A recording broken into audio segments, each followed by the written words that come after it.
ছাগলের tumour operation. ছাগলের শরীরে যে কোনো জায়গায় ফুলে ওঠে, শরীরের যে কোনো স্থানে একটু ফুলে ওঠে।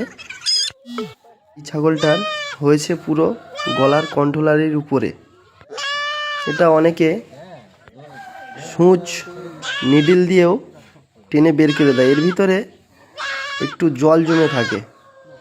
তো এটা যদি সিরিঞ্জ দিয়ে বের করে দেওয়া যায়, দেখা যায় পরবর্তীতে আবার ওইখানে ফুলে উঠছে, আবারও বের করলে পরবর্তীতে আবার ওইখানে ফুলে উঠবে। এর জন্য আমি একেবারে অপারেশনের মাধ্যমে বের করে দিচ্ছি। এর ভিতরে কাটার পর একটা থলি থাকে, ওই থলিটা বের করে দিলে দ্বিতীয়বার আর ওখানে ফুলে ওঠে না, কিংবা দ্বিতীয়বার আর হয় না টিউমারটা।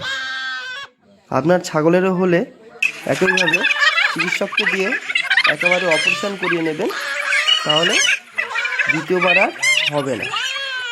অপারেশন করার আগে বা অস্ত্রোপচার করার আগে এক সপ্তাহ আগে মিনিমাম এক সপ্তাহ আগে অবশ্যই টিটেনাসটা দিয়ে রাখা জরুরি।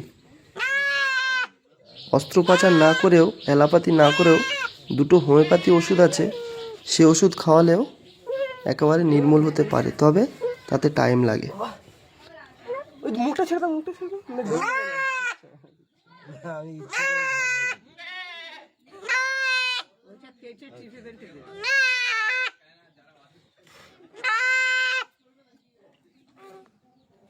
কবে থেকে হয়েছিল বলো তো?